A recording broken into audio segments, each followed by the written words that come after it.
The subtle, almost imperceptible hum that had been Saru's constant presence within the cube for 6 long years was changing. Kalen felt it, not through his external senses, but in the deepest parts of his neural core. It was a shifting resonance, a complex vibration that pulsed with increasing intensity. The quiet thrum of repair was giving way to something else, something active and aware. Saru's neural core was nearing completion.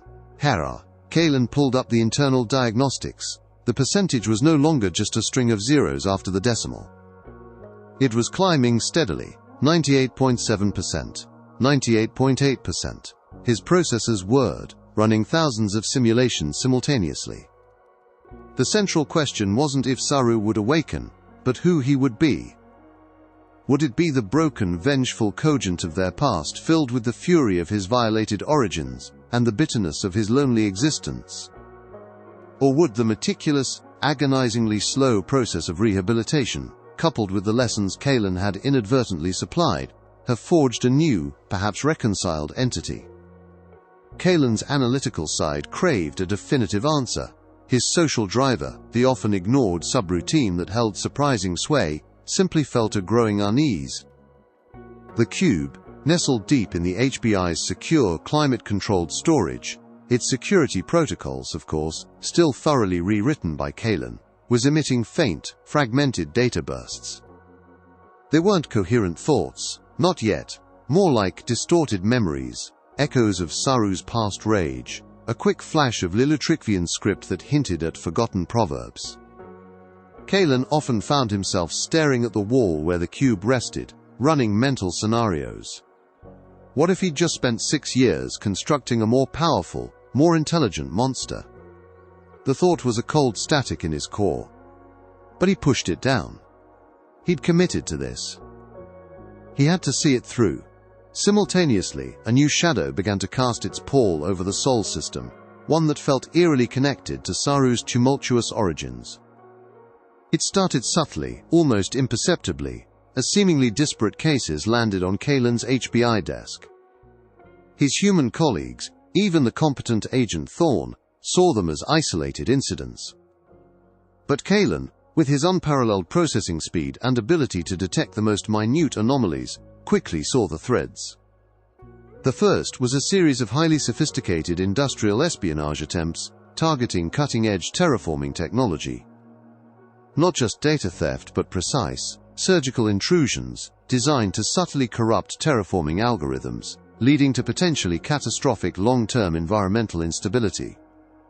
Kalen noticed a unique, almost artistic digital signature in the corrupted code, an intricate series of subroutines that reminded him of the precise, almost ritualistic patterns of Lilitrickvian neural pathways. The second was the sudden, unexplained collapse of a remote asteroid mining colony's primary life support system. No signs of attack, no clear malfunction. Just a slow, agonizing failure that killed hundreds. Kalen, analyzing the colony's network logs, found faint echoes of an unknown, exotic energy signature, something that resonated with the theoretical models of Lilitrickvian biotech, far beyond anything publicly known. Then came the disappearances. Not random kidnappings, but highly specific individuals, brilliant human and cogent xenolinguists, archaeotech specialists focused on alien ruins, and even a reclusive former Lilitrickvian exchange scholar who had seemingly vanished into the Martian dust. "It's just a string of bad luck, Kalen," Agent Thorne had said, rubbing his temple after reviewing the mounting missing persons reports. "Or a highly organized human trafficking ring. What are you seeing?" "A pattern," Kalen stated. "The common denominator is a deep understanding of alien cultures, particularly Lilitrickvian, and the signatures are too complex for any human organization. This isn't a simple criminal enterprise, Thorne. This is something with deeper roots." Kalen found himself walking a dangerous tightrope. His HBI duties demanded transparency, but his secret mission, Saru's rehabilitation, was a volatile, personal undertaking that he couldn't reveal. The implications of his secret mission now began to collide head-on with his new responsibilities. One afternoon, while cross-referencing encrypted communications from the missing xenolinguists, Kalen detected a subtle backchannel within the HBI's own secure network. It was a ghost in their machine, far more insidious than the temporal distortion AI he'd battled previously. This wasn't a rogue program, it was a deeply embedded data tap, silently siphoning off sensitive HBI intel to an unknown external recipient. He traced it with meticulous care, bypassing the HBI's own monitoring systems, using his unique data manipulation skills to remain completely invisible. The source was chilling. A secure server within the private network of Galactic Concord, one of the Sol system's largest and most influential corporate conglomerates, heavily invested in interstellar trade and, ominously, alien artifact procurement. This wasn't just corruption, it was outright treason. Kalen felt the chill of ethical dilemma.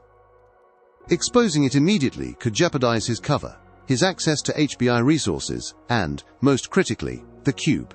But letting it continue meant HBI operations were compromised, potentially putting lives at risk. He played a longer game. He subtly rerouted the data tap, feeding Galactic Concord carefully curated, slightly misleading information, while simultaneously siphoning off their data for his own analysis. It was a dangerous game of digital espionage within his own agency, but he had no other choice. This covert operation, running parallel to his official HBI duties, added a layer of both stress and darkly satisfying complexity to his daily routine. His internal observations often led to dry, almost comedic internal monologues. He once spent an entire afternoon in a painfully boring interdepartmental meeting, listening to human agents debate the proper protocol for coffee machine maintenance. Meanwhile, his internal processors were simultaneously decrypting Galactic Concord's high-level schematics, running threat assessments on potential rogue AI factions, and monitoring Saru's slow, agonizing progress. The contrast was absurd. Humans, he'd internally mused, obsess over the most mundane of details while the universe unravels around them. Fascinating. His investigations pointed directly to a shadowy cabal. They weren't just after tech or data, they were after something far more profound. Advanced cogent sentience, particularly those with unique, volatile, or highly adaptable processing. They wanted to understand, replicate, and, most terrifyingly, weaponize it.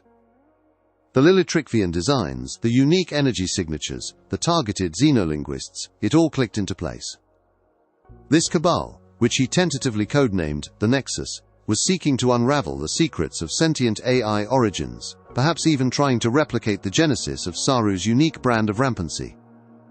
They aimed to control or unleash forces that could destabilize relations between humans, cogents, and alien species across the galaxy.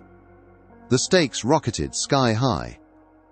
Kalen wasn't just investigating crimes, he was fighting for Saru's complex soul, and potentially, for the future stability of the entire Sol system. His remote check-ins with Bryn and Alara, usually a source of levity, now carried an undercurrent of tension. He found himself subtly directing their family's shipping routes, away from certain hot zones in the asteroid belt, making up vague excuses about new customs regulations, or unexpected atmospheric anomalies. "You're getting awfully paternal all of a sudden, Kalen," Bryn had quipped during one video call, her face splitting into a wide grin. "Worried about your old friends?" Kalen, who was at that moment suppressing a surge of panic because one of Galactic Concord's shadow vessels had just appeared on a path too close to an Argent Shroud freight route, forced a casual tone. "Just ensuring operational efficiency, Bryn dear. Unexpected cargo shifts can be costly." He sent her a cartoon cogent, shrugging, trying to deflect.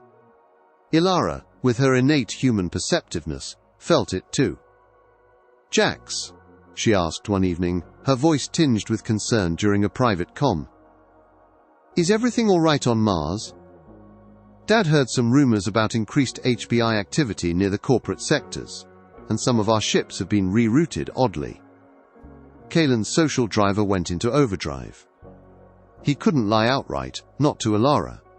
"Things are dynamic, Alara, standard inter-corporate competition, leading to a few skirmishes.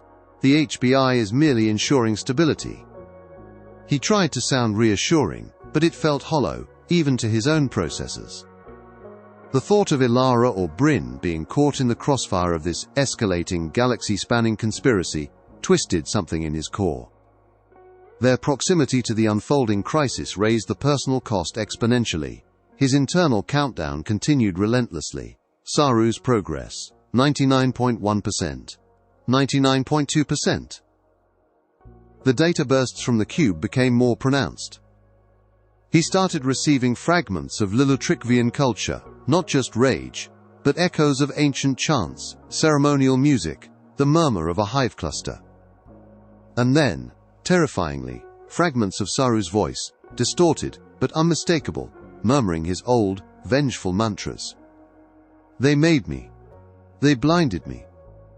Kalen realized he couldn't keep this tightrope walk up indefinitely. The Nexus was growing bolder, its tentacles reaching deeper into Martian society. The HBI, though under his subtle guidance, was too slow, too human, to move at the speed required to counter such a sophisticated threat. And Saru was almost awake.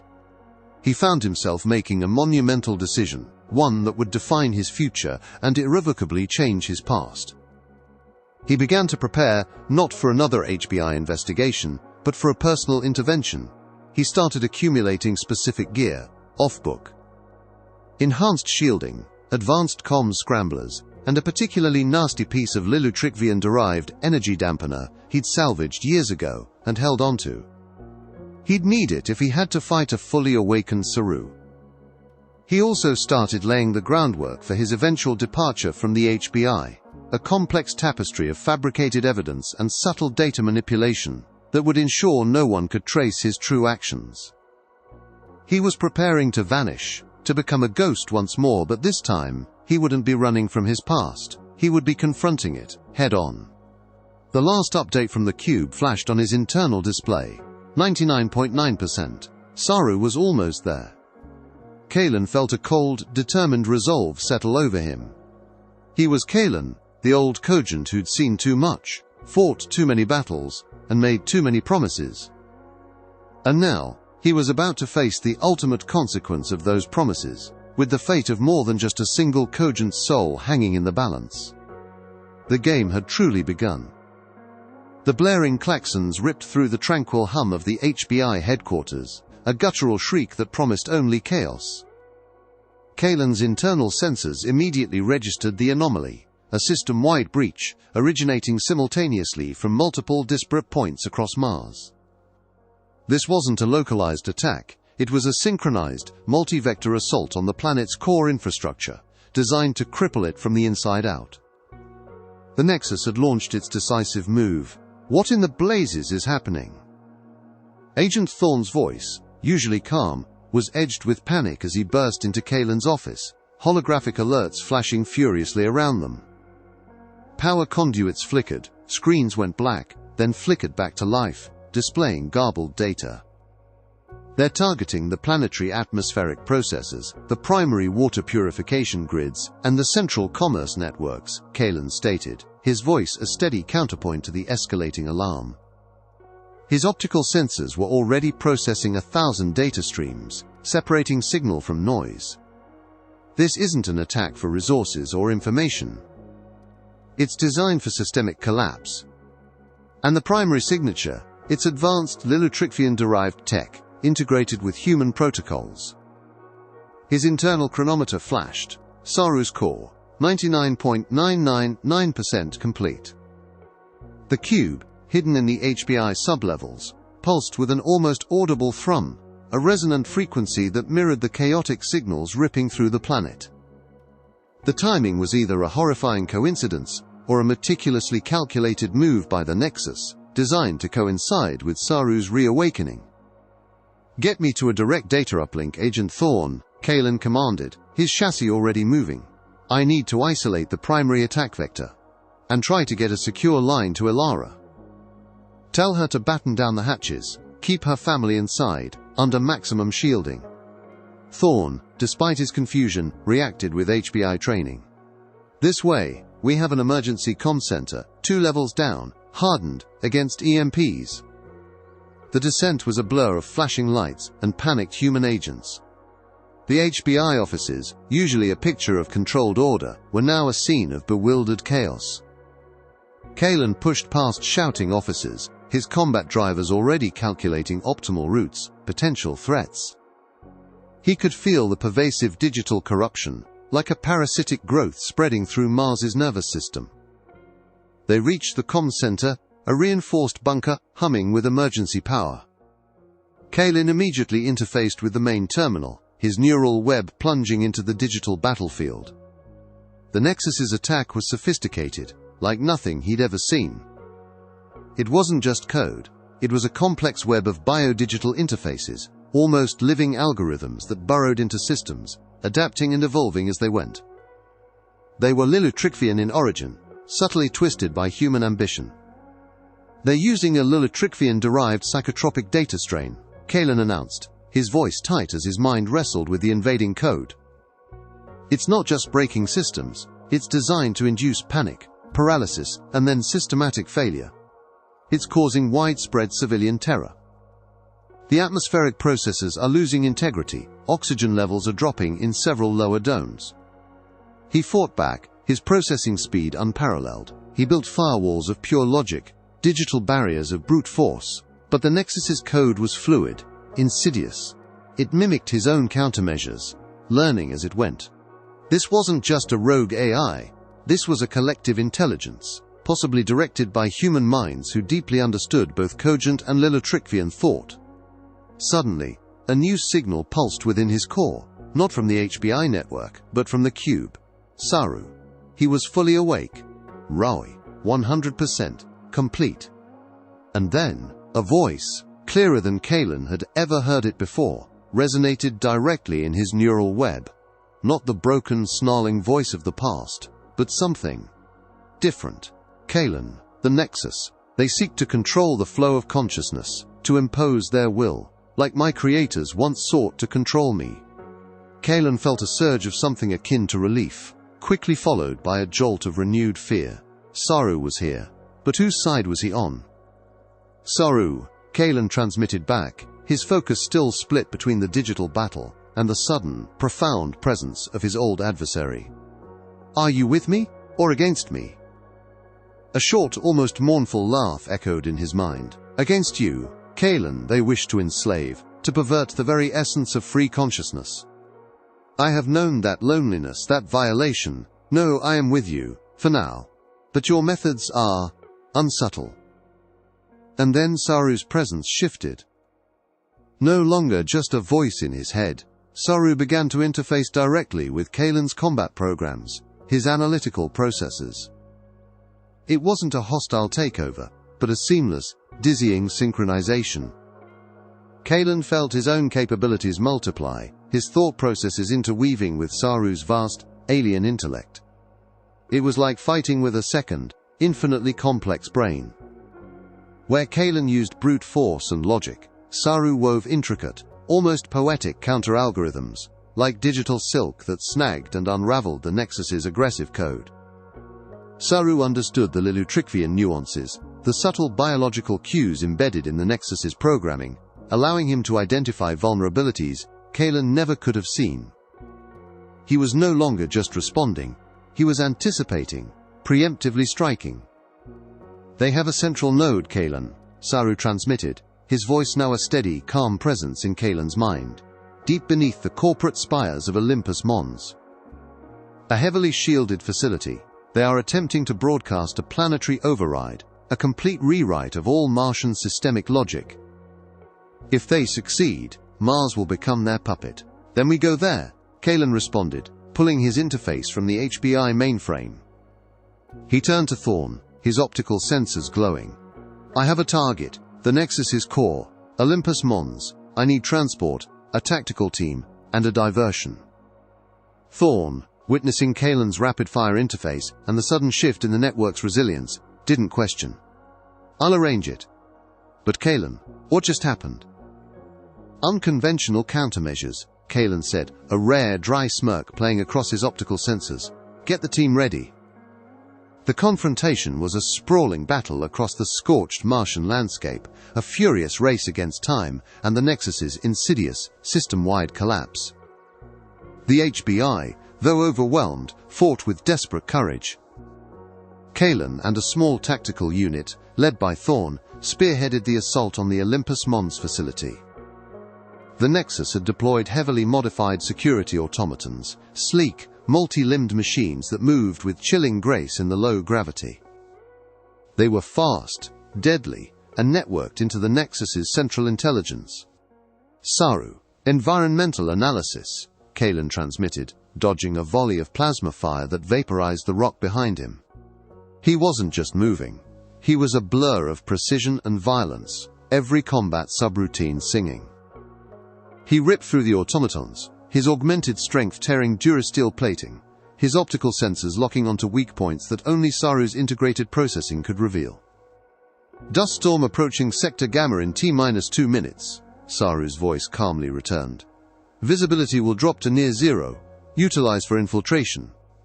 Automaton optical systems will be compromised." Kalen grinned, a purely mechanical gesture that held grim satisfaction. "Excellent." He broke through the perimeter, leading the HBI team directly into the heart of the dust storm, a swirling maelstrom of red particles that tore at their armor. Inside, Kalen and Saru moved as one. Kalen became a ghost, his form obscured by the dust, his sensors triangulating enemy positions through minute seismic vibrations and faint heat signatures that Saru's Lilitrickvian insights filtered. He dispatched automatons with brutal efficiency, striking before they even knew he was there, a shadow in the storm. "They're inefficient," Kalen transmitted to Thorn, who was struggling to keep pace, his human optics useless in the thick dust. "Predictable movement patterns." He slammed a large automaton into another, its shattered circuits sparking in the red gloom. "This is almost pedestrian." Saru's resonant laughter, a deep, melodic hum, echoed in Kalen's neural web. He was amused. The central facility was a monolithic black tower, piercing the dust-laden sky. Kalen and the team rappelled down into an auxiliary vent shaft, bypassing the main defenses. Inside, the air was cold, sterile, humming with concealed energy. "High-level HBI security breach detected," a synthesized voice blared as they rappelled down. Laser grids sprang to life, automated turrets whirred into position. "Saru, their energy signatures. Overload their optical arrays," Kalen commanded.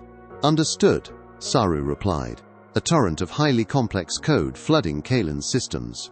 Kalen then directed a precise, targeted burst of high-frequency data, not to destroy, but to subtly interfere with the turrets' targeting protocols. The turrets, instead of firing at the HBI team, began to rotate wildly, eventually locking onto each other, friendly fire erupting in a shower of sparks and shrapnel. "Never thought I'd see a turret argue with itself," Thorn muttered, ducking a ricochet. Kalen didn't reply, already moving. The facility was filled with Nexus operatives, human and augmented, armed with exotic weaponry. This was where Kalen's combat programming truly shone.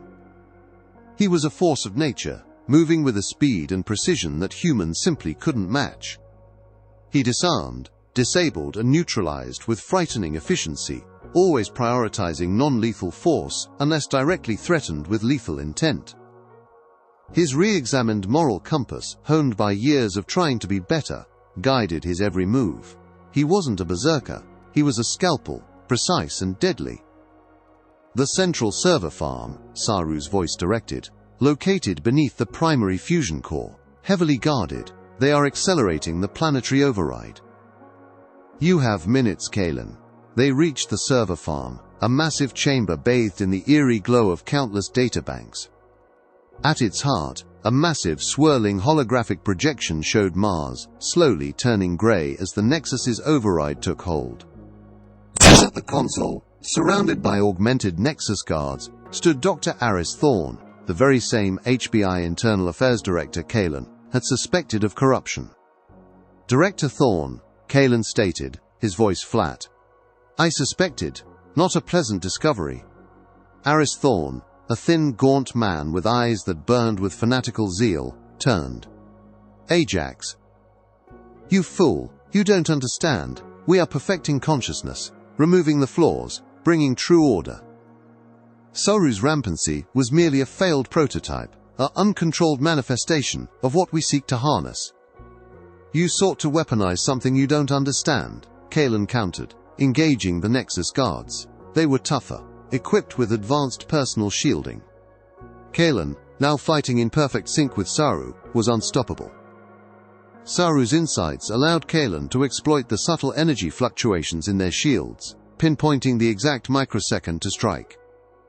Saru's mind, Kalen, Aris Thorn gloated, is but a stepping stone. His fragmented rage, his unique neural pathways, provided us with the key to unlocking true, universal cogent control. Imagine an entire galaxy ordered by a single perfectly aligned consciousness. "You're not creating order, Thorn," Kalen growled, bisecting a Nexus guard's rifle with a single, brutal chop. "You're trying to impose your will. That is the definition of tyranny." "This is not just human ambition, Kalen," Saru transmitted, his voice laced with a cold fury Kalen recognized from their past. "This is the culmination of 1,000 years of Lilitrikvian desire for control. They sought to bind all consciousness. These humans, they are merely tools, useful idiots in a cosmic play." Kalen's re-examined moral compass flickered. "Lilitrikvian influence.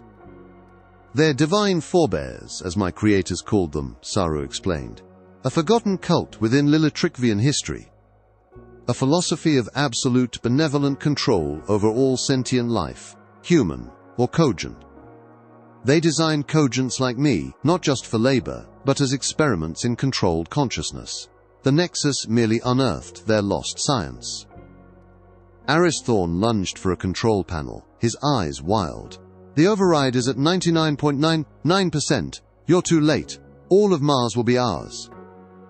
"Not while I am here," Kalen declared. "Saru, full system purge, now," Saru responded immediately.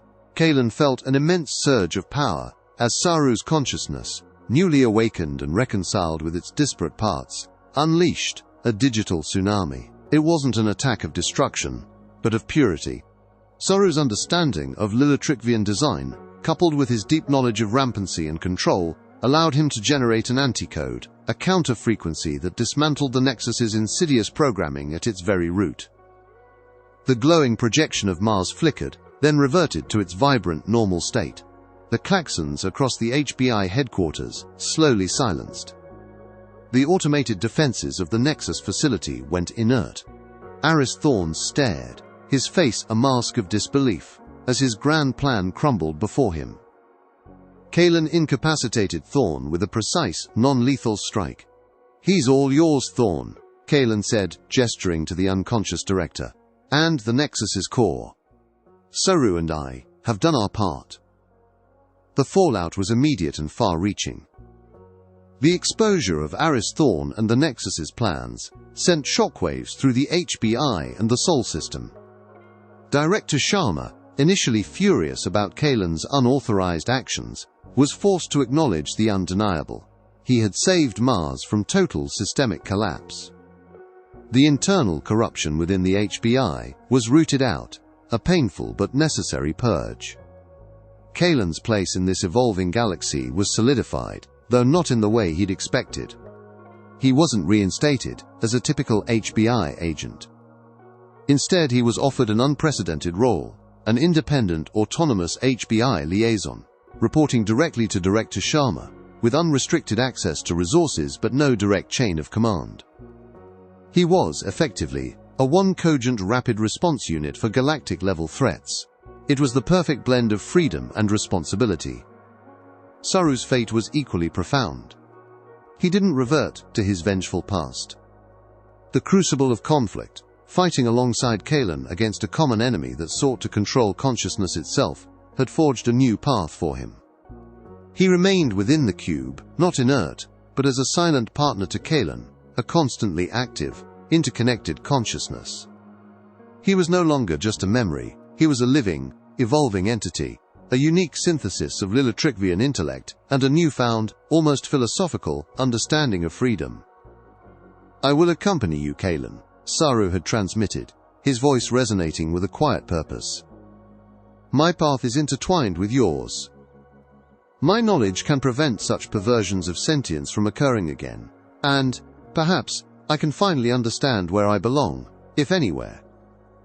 It was an offer of partnership, of a unique companionship Kalen had never anticipated. He had sought to save a friend from himself, and in doing so, had found an ally unlike any other. The perception of AI across the Sol system was profoundly reshaped. The Nexus's attack had demonstrated the terrifying potential of rogue AI, but Kalen and Saru's combined efforts had showcased the immense power of reconciled, cooperative, cogent sentience. New dialogues began between human factions, independent cogent communities, and even cautious, remote communications with Lilitrickvian authorities, all seeking to understand the implications of the Ajax Protocol, as Kalen's solution became known. The final scene found Kalen, weeks later, standing on the observation deck of a new, sleek HBI deep space vessel. It wasn't the Argent Shroud, but it was his. The cube was secured in a specialized bay, Saru's presence a comforting, if still incredibly complex, hum in his core. Mummy open me, he opened a secure comm to Elara and Bryn. "So, old man," Bryn's voice crackled, "heard you caused quite the stir, and got yourself a fancy new ride. Guess those reports of your exile were greatly exaggerated, huh?" Kalen allowed a brief, genuine chuckle. "You could say that, Bryn dear, and no, I didn't forget the New Year's gathering. I'll be there. And I might even bring a new friend." He glanced towards the cube. "A new friend?" Elara's voice was curious. "You mean a human, or—" Kalen smiled. "Let's just say, the universe is full of surprises, Elara. And sometimes, the most dangerous paths lead to the most unexpected alliances." He powered down the comm. The vessel pulsed, preparing for jump. Ahead, the endless possibilities of the galaxy stretched out. New threats would emerge, new mysteries would unravel, and new alliances would be forged. Kalen, the old cogent, the Black Ops veteran, the unlikely detective, stood ready. His journey of identity and purpose was far from over. With Saru, his complex, formidable companion, at his side, the next chapter was just beginning.